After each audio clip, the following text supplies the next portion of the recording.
नमस्ते। गायत्री मंत्र एक साथ। ओम भूर्भुवः स्वः तत्सवितुर्वरेण्यं भर्गो देवस्य धीमहि धियो यो नः प्रचोदयात्। ॐ शान्ताकारं भुजगशयनं पद्मनाभं सुरेशं विश्वाधारं गगनसदृशं मेघवर्णं शुभांगं लक्ष्मीकान्तं कमलनयनं योगिभिर्ध्यानगम्यं वन्दे विष्णुं भवभयहरं सर्वलोकैकनाथम्। ॐ यं ब्रह्मा वरुणेन्द्र रुद्रमरुतः स्तुन्वन्ति दिव्यैस्तवैः वेदैः साङ्गपदक्रमोपनिषदैः गायन्ति यं सामगाः ध्यानावस्थिततद्गतेन मनसा पश्यन्ति यं योगिनो यस्यान्तं न विदुः सुरासुरगणा देवाय तस्मै नमः। देवाय तस्मै नमः। प्रज्ञा पुष्प परिवार द्वारा संचालित इस गीता माता ऑनलाइन कक्षा में आपका हार्दिक स्वागत है। आज थोड़ा विलम्ब हुआ, उसके लिए क्षमा। अभी हम चतुर्थ अध्याय का अध्ययन कर रहे हैं। उसी में हमने कुछ अभी 27 का अध्ययन कर लिया था। 27 श्लोकों को हमने समझ लिया था। 27वें श्लोक का भाव समझ के हम 28वें की ओर आज प्रवेश करेंगे, जिसमें अभी यज्ञों का वर्णन किया जा रहा है। विभिन्न प्रकार के यज्ञों को बतला रहे हैं भगवान श्री कृष्ण अर्जुन के लिए। तो यहाँ पर अन्य अन्य व्यक्ति के स्वभाव के अनुसार, क्रिया के अनुसार अन्य अन्य प्रकार के यज्ञ वर्णित किए गए हैं। यज्ञ से अर्थात पहले भी हम इसको ले चुके हैं। यज्ञ अर्थात परोपकार, निस्वार्थ भाव से किया गया, दूसरे के हित के लिए किया गया कर्म, वो यज्ञ है, जिसमें हमारा स्वयं का नहीं होता, अपितु हम स्वयं को दूसरे के लिए समर्पित करते हैं। हम स्वयं के द्रव्य को दूसरे के लिए समर्पित करते हैं और कहते हैं इदम न मम, यह मेरा नहीं है, और ऐसा भाव रख के हम समर्पित कर देते हैं, तो वो यज्ञ होता है। तो अभी हमने 27वें श्लोक को हमने समझा था, उसको एक और समझेंगे, फिर आगे बढ़ेंगे। 27वें श्लोक को समझ के इसमें हमने अंतःकरण और संयम रूप यज्ञ जिसमें हमने समझा था। तो इसका मतलब क्या था कि सर्वाणि इंद्रिय कर्माणि प्राण कर्माणि चापरे आत्म संयम योगाग्नो जुहोवति ज्ञान दीपिते। तो दूसरे योगी जन इंद्रियों की संपूर्ण क्रियाओं को, दूसरे जो योगी जन होते हैं, योगी जन से अर्थात योग में सिद्धस्थ या यज्ञ करने वाले जो जन होते हैं, वो इंद्रियों की संपूर्ण क्रियाओं को और प्राण की क्रियाओं को ज्ञान से दीपित आत्म संयम योग अग्नि में हवन करते हैं। अर्थात इंद्रियों की सभी क्रियाएं आत्म संयम रूपी योग अग्नि में समर्पित करते हैं। मतलब इंद्रियों को संयम में डाल देते हैं, इंद्रियों को संयमित करते हैं। प्राण कर्माणि, प्राण के जो कर्म होते हैं, श्वास प्रश्वास, कुंभक, अंतः कुंभक, बाह्य कुंभक, ये जो एक्टिविटीज़ हैं, ये जो क्रियाएं हैं, इन क्रियाओं को भी सेल्फ डिसिप्लिन, आत्म संयम, अपने आप को कंट्रोल में रखना, इसमें समर्पित कर देते हैं। ये यहाँ पर हो गया था। अब 28वां जो श्लोक है आज, वह हमें बतलाते हैं विभिन्न यज्ञों के बारे में कि द्रव्य यज्ञास्तपो यज्ञा योग यज्ञास्तथा परे स्वाध्याय ज्ञान यज्ञाश्च यतयः संशित व्रताः, यतयः संशित व्रताः। तो द्रव्य यज्ञास्तपो यज्ञा।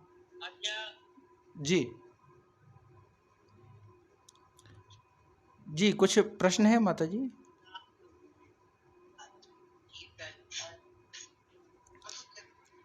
जी तो इसमें जो है द्रव्य यज्ञ, तप यज्ञ, योग यज्ञ, स्वाध्याय रूपी जो ज्ञान यज्ञ है उसका कथन यहाँ पर किया गया है कि अपरे, अपरे अर्थात दूसरे, कौन? योगी, दूसरे यज्ञ करने वाले जो हैं, यानी अपरे अर्थात अन्य जो पुरुष हैं, वह द्रव्य यज्ञाः, कई पुरुष ऐसे हैं जो द्रव्य यज्ञ करने वाले हैं, अर्थात अपना जो कुछ है वो परमार्थ के लिए निकाल कर लगा देते हैं, अपने द्रव्य को परमार्थ के कार्य में लगा देते हैं।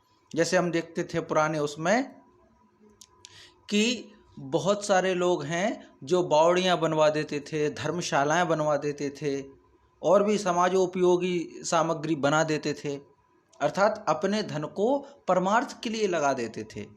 और वो एक कहते थे कि घर में बाढ़ है दाम और नाव में बाढ़ है पानी, नाव में बाढ़ है पानी, घर में बाढ़ है दाम, दोनों हाथ उलीचियो यही सियानो काम।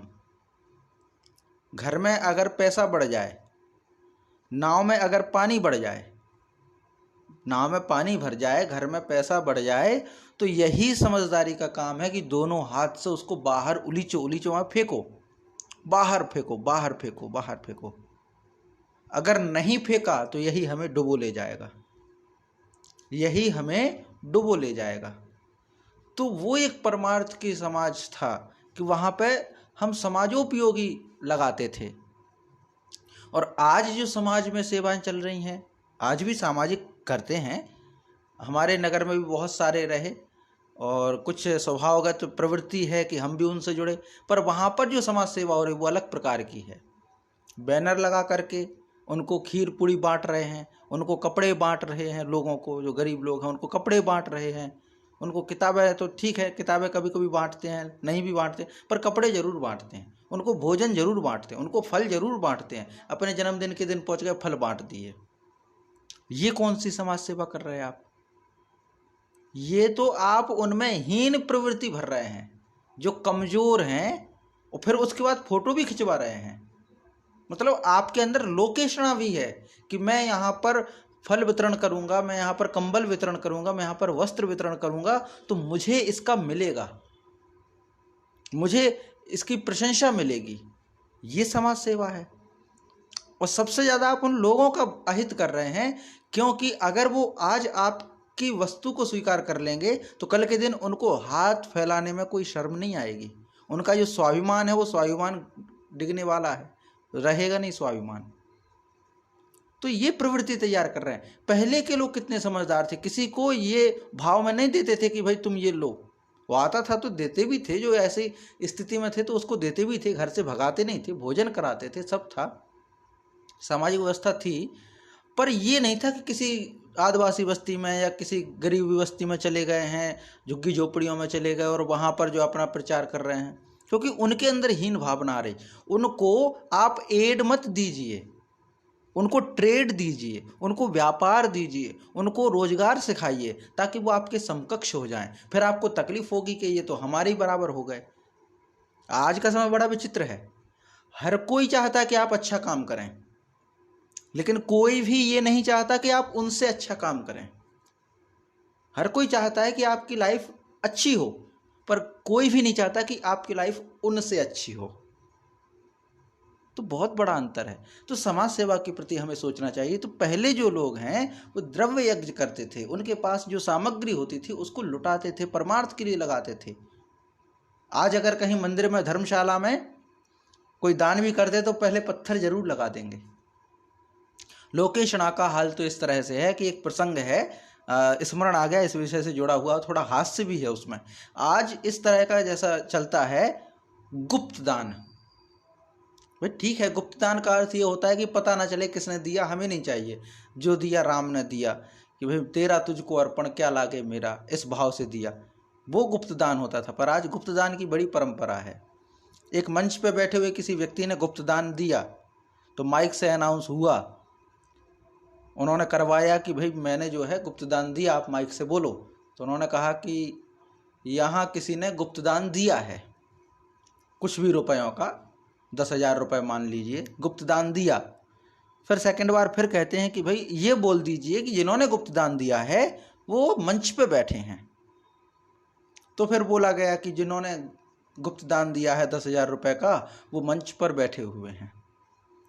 फिर दोबारा कह रहे, अरे भाई ऐसा कीजिए, एक बात और बोलिए कि जिन्होंने गुप्तदान दिया है वो लाल रंग के कपड़े पहने हैं और मंच में बाईं ओर से तीसरे नंबर पर बैठे हैं। ये कौन सा गुप्तदान रहा? अर्थात हमारे दान में भाव आ गया। तो ये यज्ञ नहीं है, ये तो हम इन्वेस्ट कर रहे हैं, ये तो इन्वेस्टमेंट चल रहा है ताकि हम इसका बेनिफिट ले सकें।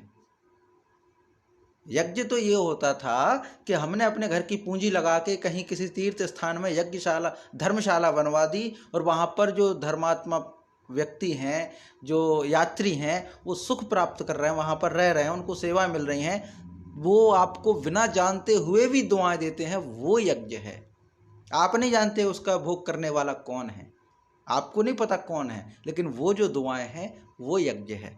तो कुछ लोग जो है वो द्रव्य रूपी यज्ञ करते हैं, इसको भी यज्ञ कहा गया अगर हम इसमें निष्काम भाव से करें।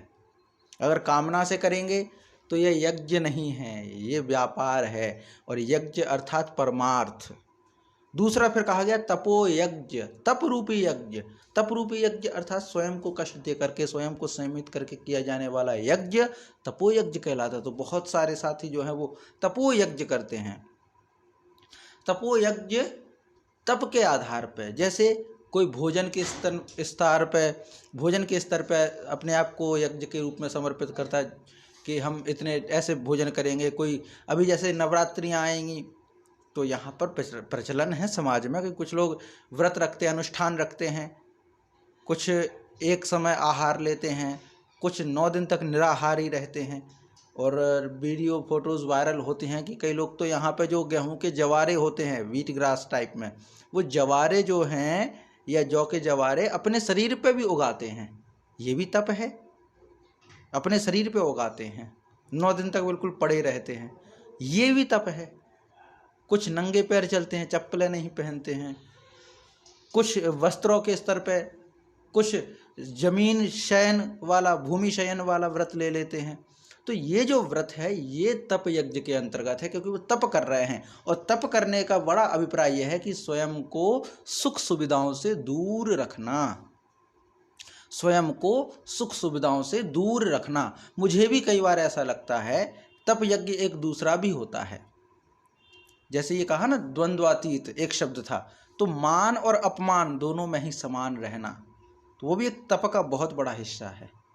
तप का बहुत बड़ा हिस्सा है मान और अपमान दोनों में ही सम रहना। कोई आपकी प्रशंसा करता है तो हमें बहुत अच्छा लगता है, पर कई बार अपमानित भी करे तब भी हम खुश रहें, तब भी हमें ये तकलीफ ना दे, हमारे कान प्रशंसा को सुनने के लिए आतुर ना हो, ये बहुत बड़ा तप है। तो ये भी एक तप यज्ञ है। तो पहला हो गया द्रव्य यज्ञ करने वाले भी बहुत सारे लोग हैं, कुछ तप यज्ञ करने वाले भी लोग हैं। और फिर कहा योग यज्ञ तथा परे, तथा अपरे, यानी दूसरे लोग फिर योग यज्ञ भी करने वाला। अब योग यज्ञ क्या, तो सबके अलग अलग परिभाषाएं हैं योग के विषय में। गीता जी ही कहती हैं योगः कर्मसु कौशलम, दूसरी जगह कहा गया समत्वम योग उच्यते, और योग दर्शन में कहा गया योगश्चित्त वृत्ति निरोधः, योगश्चित्त वृत्ति निरोधः, योग शास्त्र में, योग दर्शन में महर्षि पतंजलि ने कहा।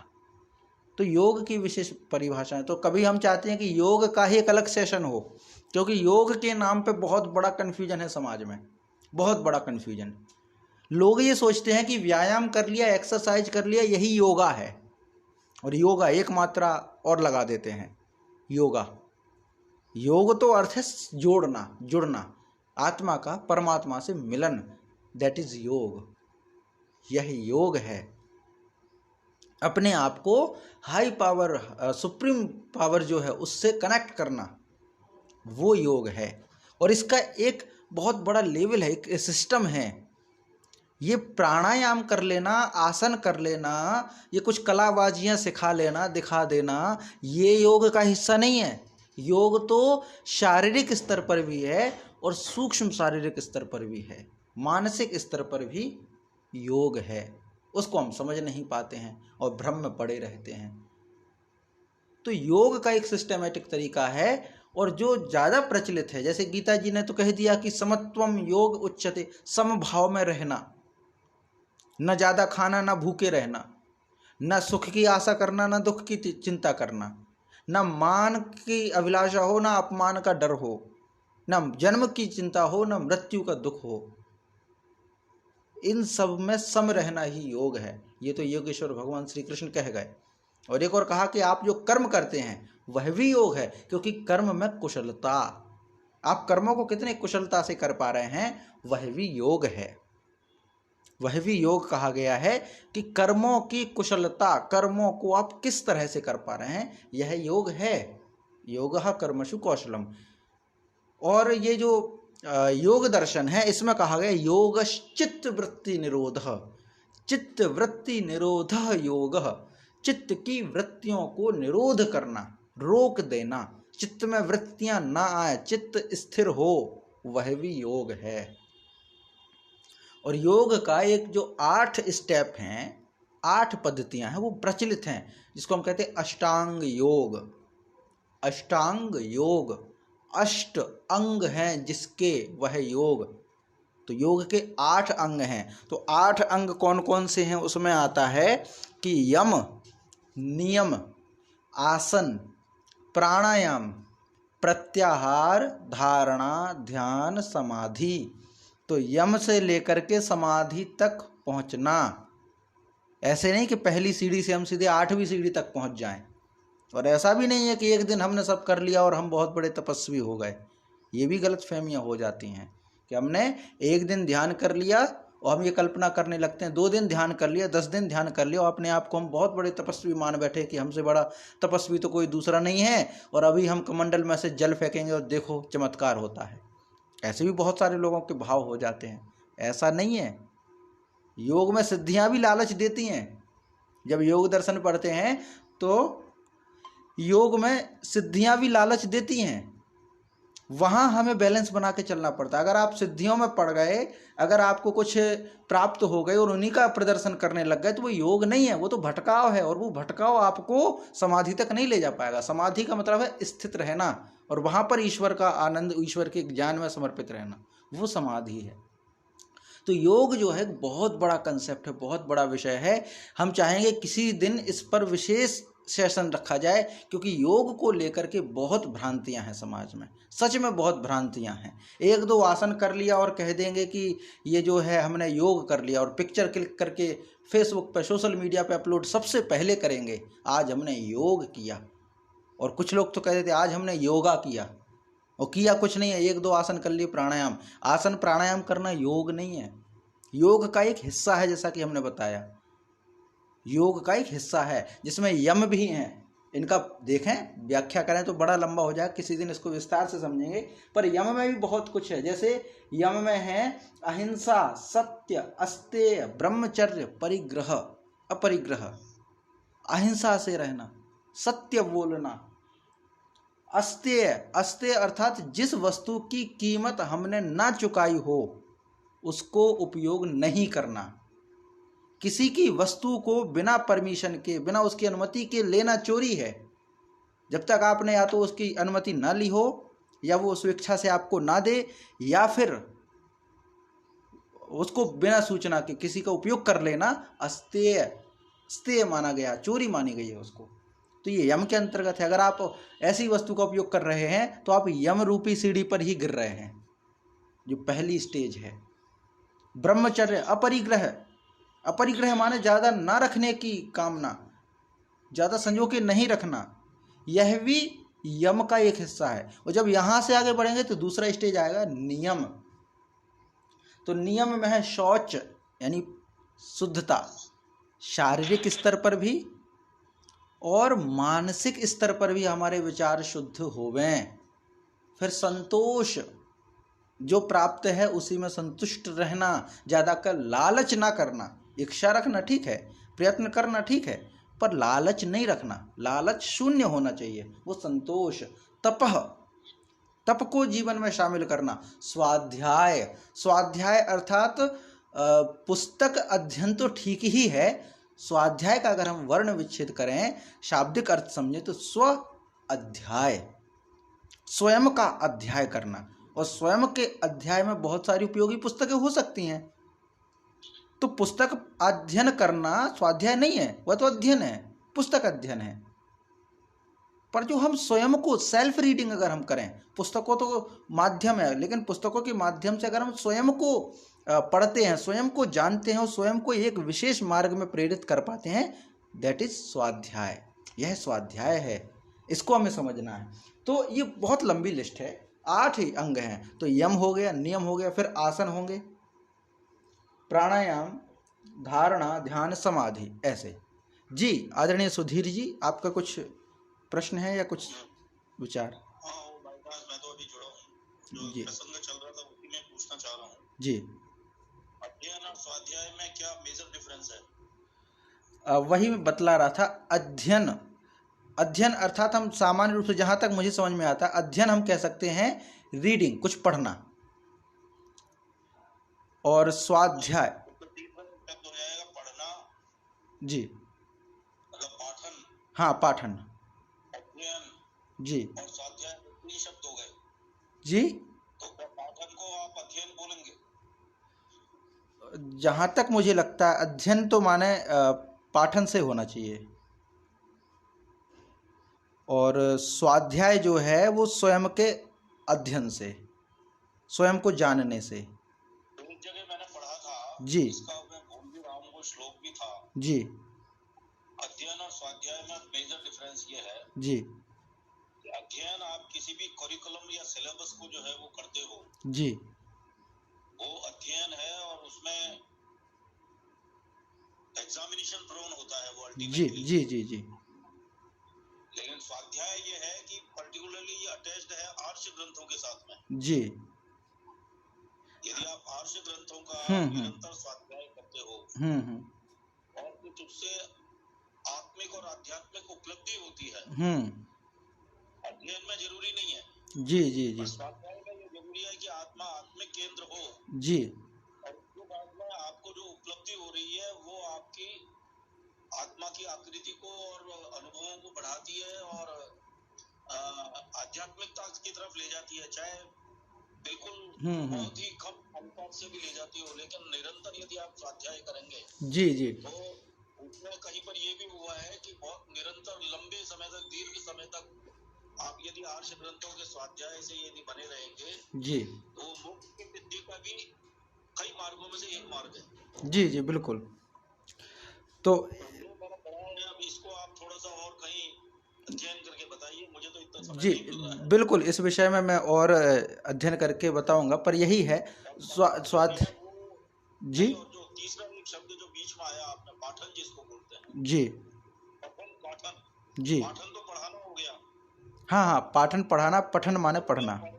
जी, ठीक है ना, पढ़ाना तो वो एक जैसे आप हमें पढ़ा रहे हैं वो पाठन हो गया। जी, जी, जी। लेकिन पठन में ये है कि आप टाइम्स ऑफ इंडिया भी पढ़ रहे हो, दैनिक भास्कर भी पढ़ रहे हो, या और किताब भी कोई पढ़ रहे हो, जी, वो एक सिंपल है। जी, वो जी, अध्ययन भी नहीं है, वो केवल पढ़ना है। जी, पढ़ा जी, फेंक दिया, पढ़ा फेंक दिया।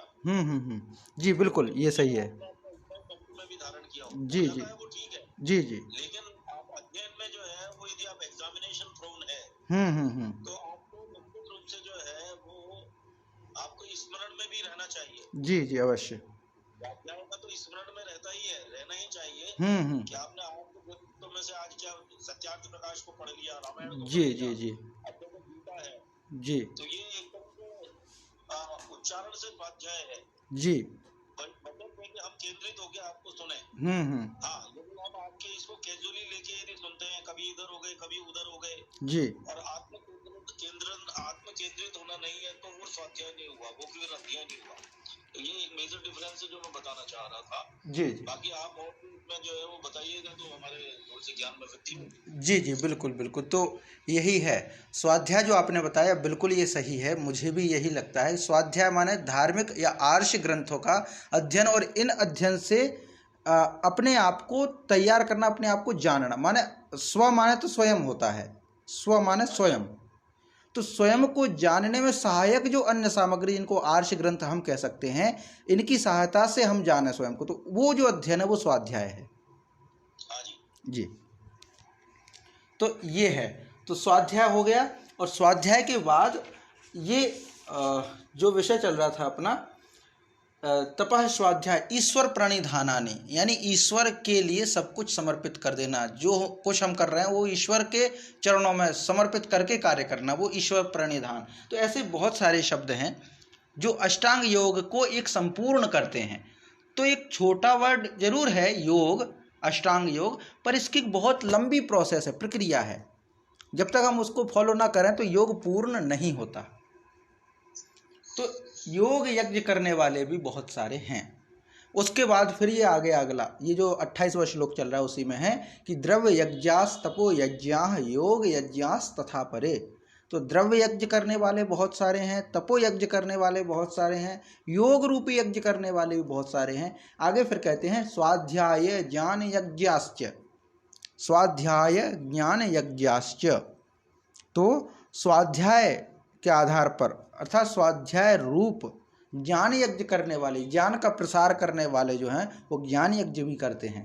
अर्थात हमने स्वयं का अध्ययन किया, धार्मिक आर्ष ग्रंथों को हमने पढ़ा और फिर उनका प्रचार करने के लिए दूसरों को प्रेरित किया, वह ज्ञान दूसरों तक पहुंचाया बिना किसी अपेक्षा के, बिना किसी कामना के, ये प्रेषित किया। तो यह भी एक ज्ञान यज्ञ है। यतयः संसित व्रताः, संशित व्रताः अर्थात अहिंसा आदि जो कुछ तीक्ष्ण व्रत हैं ये भी कुछ पुरुष करते हैं।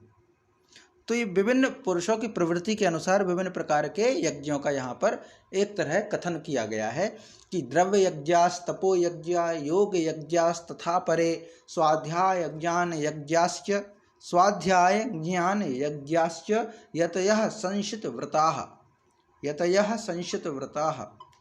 ये इसमें ये कहा गया कि कई पुरुष जो होते हैं, कुछ द्रव्य संबंधी यज्ञ करने वाले होते हैं, कुछ तपस्या रूपी यज्ञ करने वाले होते हैं, कुछ जो होते हैं वो योग रूपी यज्ञ करने वाले होते हैं, कुछ होते हैं जो अहिंसा सत्य अस्तेय आदि व्रतों को मान करके, व्रतों से युक्त होकर के मनुष्य स्वाध्याय ज्ञान यज्ञाश्च, स्वाध्याय को करके ज्ञान रूपी यज्ञ दूसरों के लिए वह स्वाध्याय उपलब्ध कराते हैं, दूसरों को प्रेरित करते हैं। यह भी एक यज्ञ है। यज्ञ अर्थात बिना किसी भावना के किया जाने वाला कर्म, ये है। तो इसको हम आगे बढ़ते हैं, ये पढ़ते हैं कि द्रव्य यज्ञास्तपो यज्ञ योग यज्ञास्तथा परे स्वाध्याय ज्ञान यज्ञाश्च यतयः संशित व्रताः, यतयः संशित व्रताः। तो द्रव्य यज्ञास्तपो यज्ञाश्च, द्रव्य यज्ञास्तपो यज्ञ योग यज्ञास्तथा परे स्वाध्याय ज्ञान यज्ञाश्च यतयः संशित व्रताः, यतयः संशित व्रताः। ये 28वां श्लोक होता है। इसके बाद अब ये कहा गया कि यज्ञ रूप से चतुर्विध प्राणायाम का कथन। तो इसमें कहा गया अपाने जुह्वति प्राणम प्राणे पानम तथा परे प्राणापान गति रुद्ध्वा प्राणायाम परायणः। तो अपाने जुह्वति प्राणम प्राणे पानम तथा परे, प्राण अर्थात प्राणवायु जिसको हम कहते हैं, जो हमारे प्राण हैं, और प्राण से एक अर्थ जो हम ग्रहण करते हैं, श्वास प्रश्वास, पहले भी श्लोक आया तो उसमें यही एक व्याख्या थी कि प्राण से प्राणों की क्रिया अर्थात जो हम सांस लेते हैं, सांस छोड़ते हैं, सांस को रोकते हैं, उसको कुंभक कहते हैं। अंदर ग्रहण करना और बाहर छोड़ना, ये श्वास प्रश्वास की प्रक्रिया है। बाहर सांस छोड़ करके रुकना वाह कुंभक, अंदर सांस रोक करके रुकना अंतः कुंभक। तो ये जो है, और फिर इसमें कहा गया अपाने जुह्वति प्राणम, जुह्वति अपाने अर्थात निष्कासन की वायु, वायु के प्रकार हैं, उसमें से एक है अपान वायु, उसमें से एक है अपान वायु। तो अपान वायु जो है वो मल निष्कासन में, मूत्र निष्कासन में वायु का प्रयोग किया जाता है, तो वो अपान वायु के अंतर्गत आती है। ऐसे वायु 5 प्रकार की वायु उसमें कही गई हैं, अपान व्यान समान उदान, इस प्रकार से कुछ 5 वायु हैं। उनके कुछ 1-2 नाम मैं थोड़ा भ्रमित हूँ, तो ऐसी 5 प्रकार की वायु हैं। उनमें से एक वायु जो है वो अपान है। अपान वायु जो है वो हमारे मल निष्कासन में, यानी कि ऐसा कह लीजिए जो आहार से संबंधित जो वायु है, जो हमें भोजन को पचा करके मल के रूप में बाहर निकालना, ये जो वायु का काम है वो अपान वायु है। तो उसको कहा गया कि अपाने जुह्वति प्राणम, अपाने जुह्वति प्राणम प्राणे पानम तथा परे प्राणापान गतिरुद्ध्वा प्राणायाम परायणाः। अपरे अर्थात दूसरे, अपाने प्राणम जुह्वति, अपान वायु में प्राणों का हवन करते हैं, अपान वायु में प्राणों का हवन करते हैं। तथा अर्थात वैसे ही प्राणे अपानम अपरे नियतहाराः, कुछ है प्राणे अपानम अर्थात प्राणवायु में भी अपान वायु को हवन करते हैं। तो इसमें ये बताए कुछ जो हैं जो प्राण वायु में अपान वायु का हवन करते हैं और अपान वायु में प्राण वायु का हवन करते हैं, माने यज्ञ के रूप में करते हैं। और आगे फिर अगला एक और श्लोक इसी से जुड़ा हुआ है, वह है अपरे नियतहाराः प्राणान प्राणेषु जुह्वति सर्वे प्येते यज्ञविद्यो, सर्वे अप्येते यज्ञविदो यज्ञक्षपित कल्मषाः।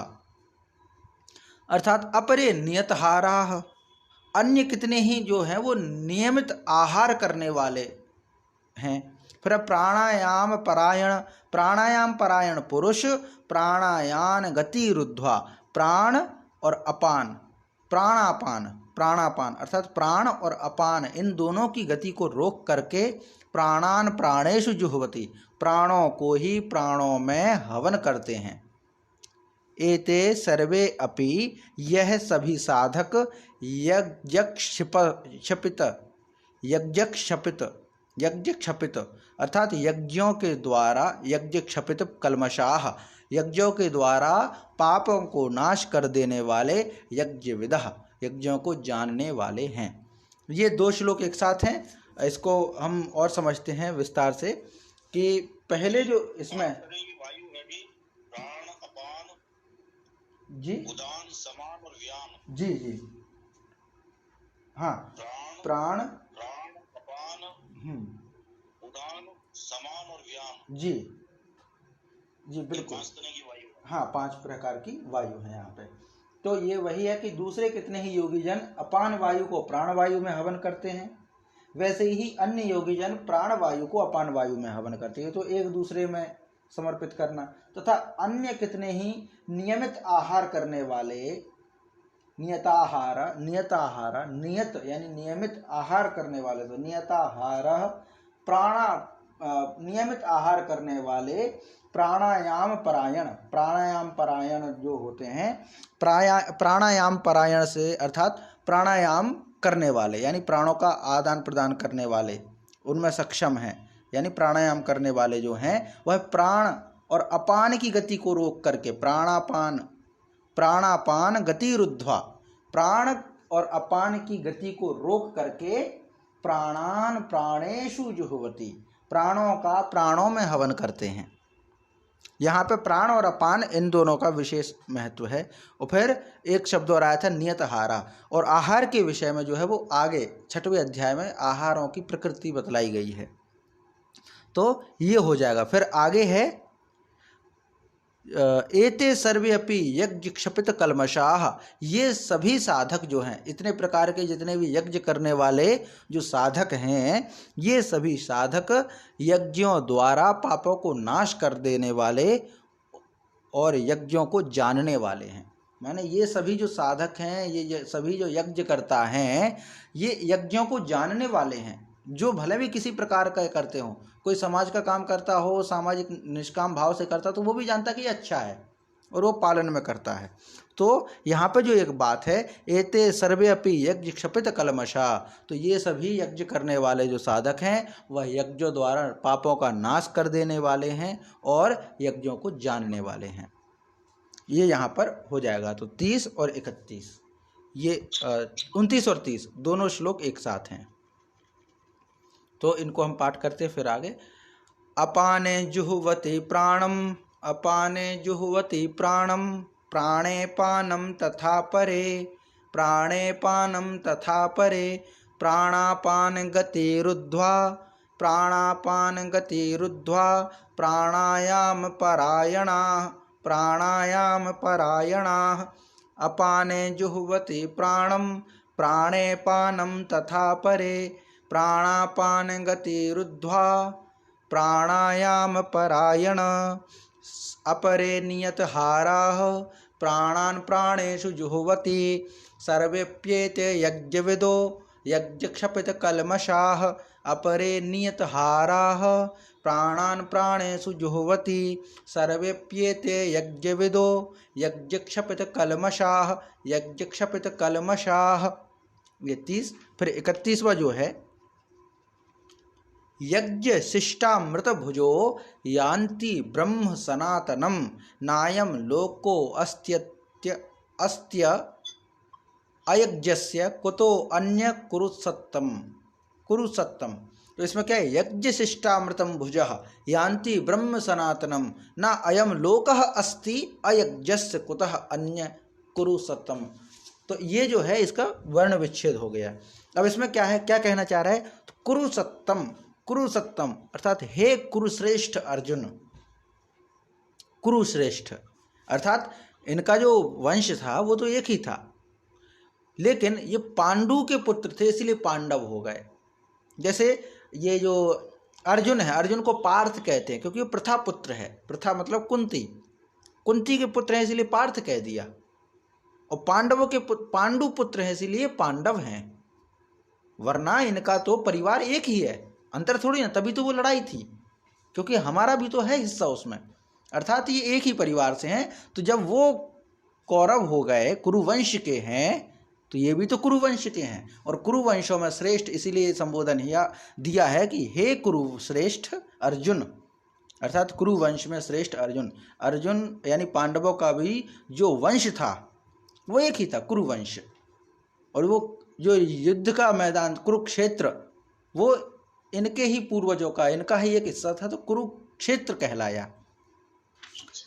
तो ये जो है कुरुसत्तम, हे कुरुसत्तम अर्थात हे कुरुश्रेष्ठ अर्जुन। अब जो लोग यज्ञ नहीं करते हैं, जो यज्ञ नहीं करते उनके बारे में बताया गया है कि हे कुरुश्रेष्ठ अर्जुन, यज्ञ शिष्टामृत भुजा सनातनम ब्रह्म यान्ति। माने यज्ञ से बचे हुए, यज्ञ शिष्टा यज्ञ से बचा हुआ, भुजः उस अमृत का अनुभव करने वाले, भोगने वाले, यानी कि यज्ञ करने के बाद जो बचा हुआ है उसको प्राप्त करने वाले जो लोग होते हैं वो सनातन परब्रह्म परमात्मा को प्राप्त होते हैं। सनातनम ब्रह्म यान्ति अर्थात यज्ञ करके खाने वाले, परोपकार करके दूसरे को दे करके खाने वाले जो हैं, जो कि हमारी संस्कृति है, वह सनातन ब्रह्म को प्राप्त होते हैं, अर्थात उनकी प्रशंसा यहाँ पर की गई है। और फिर दूसरा तरफ क्या कहा गया है कि अयज्ञस्य अयम लोकः, यज्ञ ना करने वाले पुरुष के लिए तो अयम लोकः न अस्ति, मनुष्य लोक भी सुखदायी नहीं है। अन्य कुतः, फिर अन्य दूसरा तो आप सोच ही नहीं सकते। जब मनुष्य लोक ही उनको नकार देता है तो परलोक तो उनके लिए है ही नहीं, जो यज्ञ नहीं करते हैं। यज्ञ नहीं करते अर्थात अपना जो है वह दूसरों को समर्पित नहीं करते, अपनी कुछ द्रव्य है, अपना कुछ जीवन है, वो परमार्थ के लिए नहीं लगाते हैं, यज्ञ के लिए प्रेरित नहीं करते हैं। उनके लिए ये मनुष्य लोक सुखमय नहीं है। जब मनुष्य लोक सुखमय नहीं है तो परलोक तो छोड़ ही दीजिए, ये भाव है। तो यज्ञ शिष्टामृत भुजो, यज्ञाशिष्ट, यज्ञ से बचा हुआ जो है उसको खाने वाले लोग जो होते हैं, उनको भोगने वाले, उनको प्रसाद रूप में प्राप्त करने वाले, क्योंकि यज्ञ जब हमने कर दिया उसके बाद जो बचा वो सब कुछ प्रसाद है, वो सब कुछ हमें हितकर है। तो कई बार हम करते हैं ना, घर में कोई चीज़ पकाते हैं और उसको फिर हम कुछ निकाल करके, कटोरी में निकाल करके हम सामने रख देते हैं, अपने इष्ट देव के सामने उनको भोग लगाते हैं, और उसके बाद वह जो बचा हुआ है उसको सब में मिला करके पूरा प्रसाद बना लेते हैं। अर्थात हमने एक हिस्सा दूसरे के लिए निकाल दिया, परमार्थ के लिए निकाल दिया, उसके बाद जो हम करते हैं वह प्रसाद बन जाता है। तो कई बार कुछ साथी ऐसे होते हैं, कुछ विद्वान पुरुषों को मैंने देखा है कि जैसे ही थाली सामने आई तो उसमें से कुछ अंश निकाल करके वो पक्षियों को, चींटियों को पहले अर्पित करेंगे, बाद में खाएंगे। कुछ हिस्सा गाय को निकाल देंगे, कुछ अलग अलग बड़ा वो होता ना, कोई कर्मकांड करवाते, कोई बड़ा भोज करवाते, तो उसमें अलग अलग जाता है कि ये गाय का है, ये ब्राह्मण का है, ये कन्या के लिए है, ये चींटियों के लिए, ऐसे हिस्सा निकलवाते हैं। अर्थात हमने पहले परमार्थ के लिए छोड़ दिया, उसके बाद जो बचा, जो पाप प्राप्त करते हैं हम, वो हमारे लिए प्रसाद है। तो ये कहा गया कि यज्ञ शिष्टामृत भुजा, यज्ञ के बाद जो बचा हुआ अमृत रूप जो है, उसको जो भोगने वाला व्यक्ति है, उसको जो प्राप्त करने वाला जो योगी व्यक्ति है, वह सनातनम ब्रह्म यान्ति, वह सनातन ब्रह्म को, जो ब्रह्म कभी नष्ट ना हो, सनातन जो ब्रह्म परमात्मा है, उसको प्राप्त होते हैं।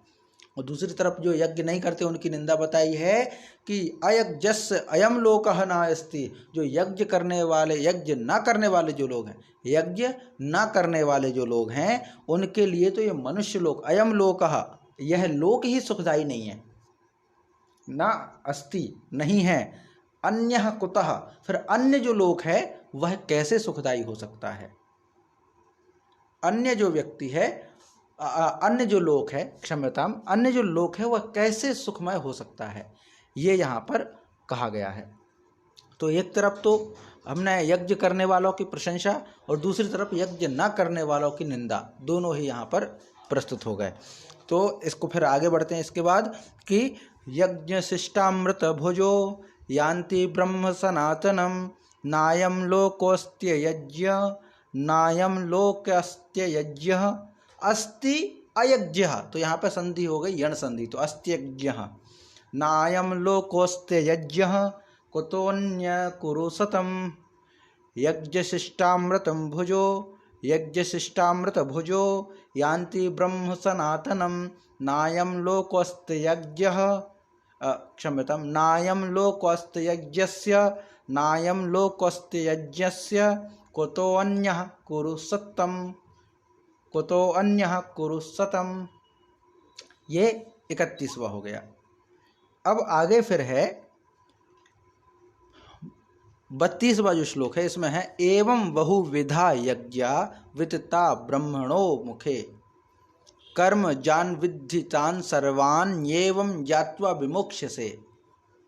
एवं बहुविधा यज्ञा वितता ब्रह्मणो मुखे कर्म जान विद्धितान सर्वान एवं ज्ञात्वा विमुक्ष्यसे। अब इसमें क्या है, एवं अर्थात इस प्रकार, बहुविधा यज्ञाः, बहुत प्रकार के यज्ञ हैं, ब्रह्मणा मुखे विततः, वेद की वाणी में, ब्रह्मणा मुखे, ब्राह्मण के मुख से अर्थात वेद की वाणी में, वितताः, विस्तार से कहे गए हैं। विभिन्न प्रकार के यज्ञों के विषय में वेदों की वाणी में विस्तार से कहे गए हैं। तान सर्वान कर्मजान, उन सबको तू मन, इंद्री और शरीर की क्रिया द्वारा संपन्न होने वाले विद्धि अर्थात जान, माने और जितने भी प्रकार के यज्ञ, ये सभी यज्ञ जो ब्रह्मणा मुखे, ब्राह्मण के मुख में, ब्राह्मण के मुख अर्थात वेद जो है ब्रह्मा जी के मुख से निकले, इसलिए ब्राह्मणा मुखे, ब्राह्मण का मुख में। तो ये उपमा दी गई है, ब्राह्मणः मुख, ब्राह्मण नहीं, ब्रह्मणः अर्थात ब्रह्म के, मुखे अर्थात मुख, तो ब्राह्मण का जो मुख है वो वेद है, ब्रह्मा का जो मुख है वो वेद है। तो ब्रह्मणः मुखे, ब्रह्मा के मुख अर्थात वेदों में, वेद वाणी में, विततः विस्तार से कहे गए हैं। और फिर ये भी कहा कि तान सर्वान, उन सभी यज्ञों को मन, इंद्रिय, शरीर की क्रिया द्वारा संपन्न होने वाला जान, माने वो सभी यज्ञ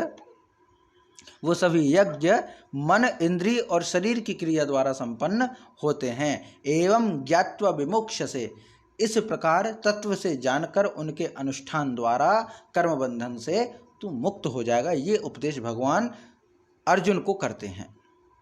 तो एवं बहुविधा यज्ञा वितता ब्रह्मणो मुखे, और भी अन्य प्रकार के विभिन्न प्रकार के यज्ञों का वर्णन ब्रह्मणो मुखे, ब्रह्मा के मुख अर्थात वेदों में, वेदवाणी में कहे गए हैं विस्तार से। तो इन सबको, ये जितने भी कहे गए हैं, ये सभी यज्ञ जो हैं, ये सब प्रकार के यज्ञ जो है वो मन, वाणी और शरीर द्वारा संपन्न होने वाला ज्ञान।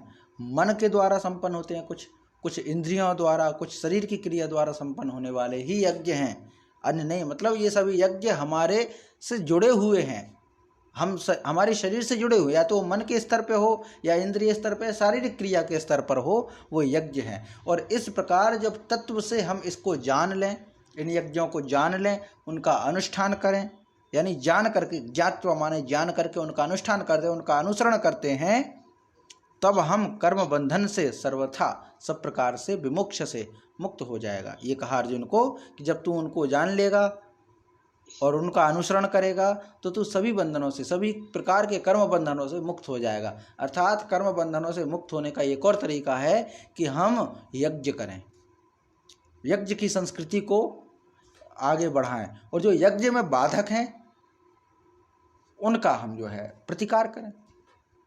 राम जी जब आए थे, विश्वामित्र मांगने आए थे, तो यही तो एक प्रश्न था कि यज्ञ करने में बाधा पहुंचाने वाले जो बहुत सारे राक्षस हैं, असुर प्रवृत्ति के लोग हैं, उनके लिए क्या किया जाए।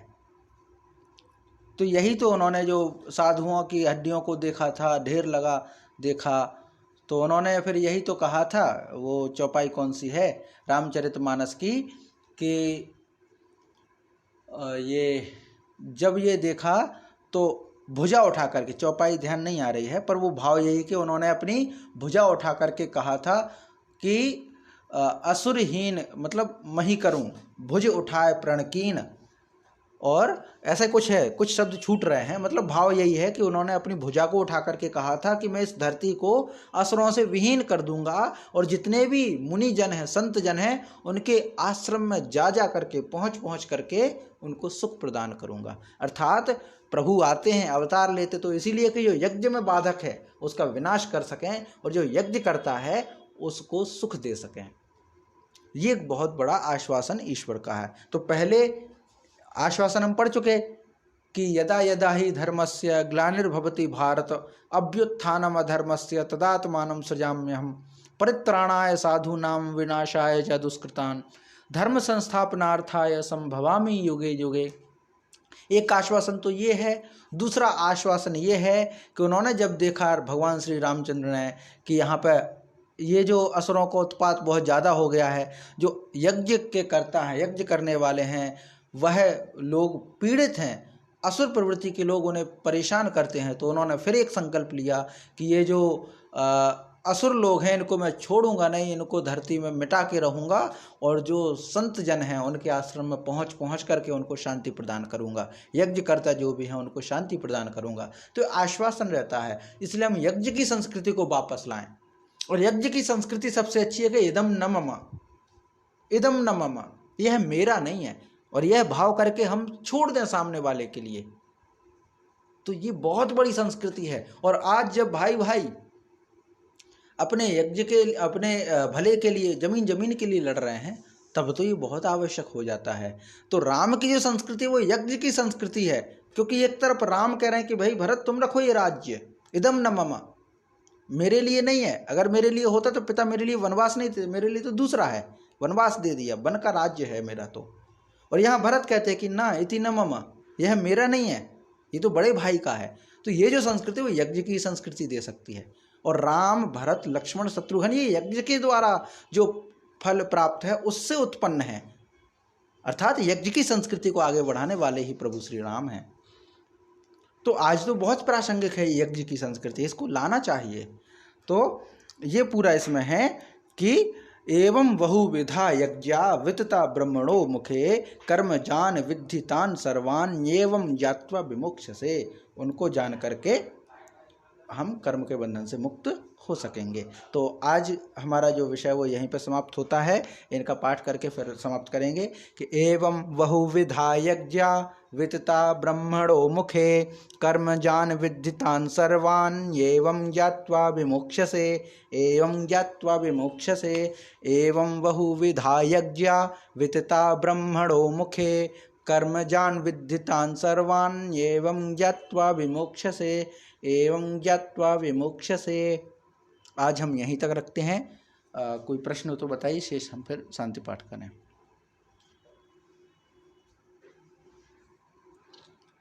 चलिए शांति पाठ करते हैं। ओम द्यो शांतिरंतरिक्षगं शांतिः पृथ्वी शांतिरापः शांतिरौषधयः शांतिः वनस्पतयः शांतिर्विश्वे देवाः शांतिर्ब्रह्म शांतिः सर्वगं शांतिः शांतिरेव शांतिः सा मा शांतिरेधि। ओम शांति शांति शांति सर्वारिष्टेषु शांतिर्भवतु। जी, आज की कक्षा यहीं पर समाप्त होती है।